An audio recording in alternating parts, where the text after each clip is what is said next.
to a gurguje mu dawo kan wannan itaciya mai albarka. Wace za ta gaya mun sunan wannan abun? Wace za ta gaya mun sunan wannan abun? Na farko, bincike na masana addini ya gwada cewa ganyen zaitun itaciya ce zaitun mai albarka. Har ma malamai suka ce babu wani annabi da yake rayuwa sai Allah ya rayar da shi da icen a inda yake. Har malaman musulunci suka gano cewa itaciyar da ganyen da kuma asalin 'ya'yan da man jikinta akwai albarka bisa dalilai na nassosi da ayoyi na alkur'ani. Nan ne malaman musulunci suka ce in ka ɗauki ganyen zaitun kaɗai akan abin da ya shafi cuta ta matsala na farfadiya, da izinin Allah ana samun sauki. Domin shi cutar farfadiya cuta ce da take samun dan adam, kuma bincike na likitocin addini da na musulunci sun gamcewa akwai farfadiya wanda ba ta alaka da aljani. To yanzu wannan ganyen zaitun daga cikin fa'idar da take bayarwa, Dr. Ezik dai ba musulmi bane, amma da ya tashi bincike kamar yadda wani malami ya ka a cikin littafinsa Annabatatu Tibbiyya zakartuha al-kutubus samawiyya, itatuwa masu amfani da warkar da ɗan adam da aka same su cikin alkur'ani da hadisan annabi Muhammad. Wannan ya sanya shi kuma wannan mutumin da ya ɗauko bincike dan ba musulmi bane, amma wancan malamin a cikin littafinsa ya kawo dalilai ɗai guda 13 da suke tabbatar da ganyen zaitun tana warkar da cuta manya da ƙanana.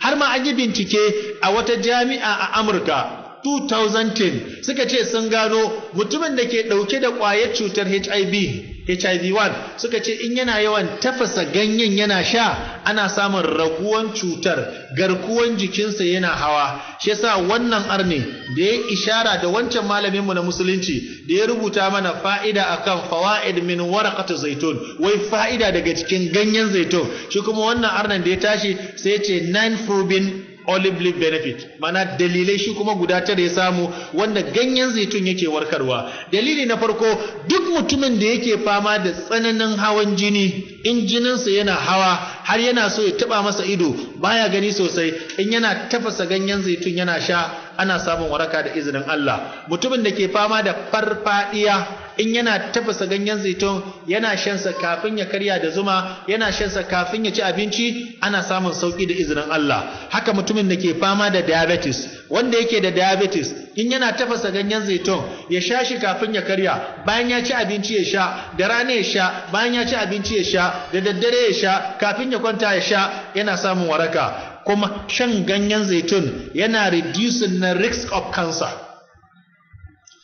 An yi bincike dalilin da yasa mata suke samun cutar kansa saboda mafi yawa suna shan magani don ƙarin girman nono, ko su dinga shafa wani abu a jikinsu, sai aka gano cewa to wannan yana daga cikin illa. Banda data a cikin iPhone ɗina da na gwada muku wani illa da aka yi bincike a Turai, kuma aka ce illan ya fi yawa Afirka. Wai duk matar da take amfani da rigar nono mai ƙarfe, sa'a wayi gari yana haifar mata da cututtuka guda biyu.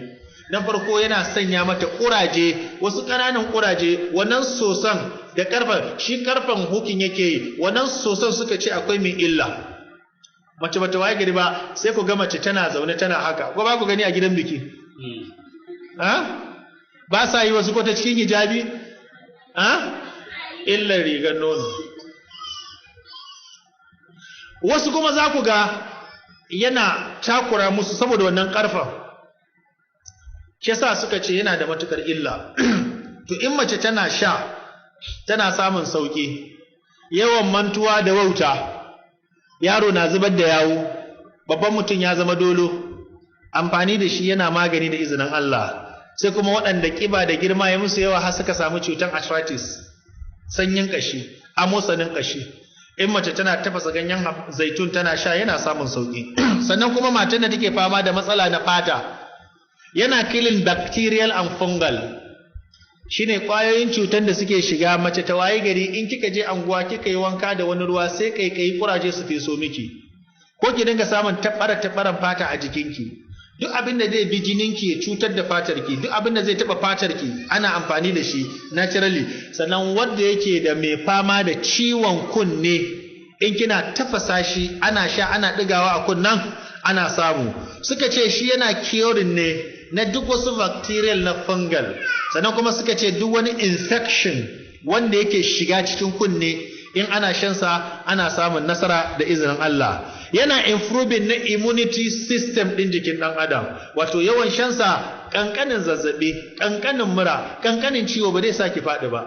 Yasa aka ce masu alaji, masu yawan mura, masu yawan shaƙewa, kuma tarin da ya gagara in ana tafasa ganyen zaitun da albasa da tafannuwa ana sha, duk girmansa Allah yana warkar da shi. In kina da ɗa mai kashin haƙori ko yaron da ke da ciwon haƙori, kaɗan ake dafa ma yara.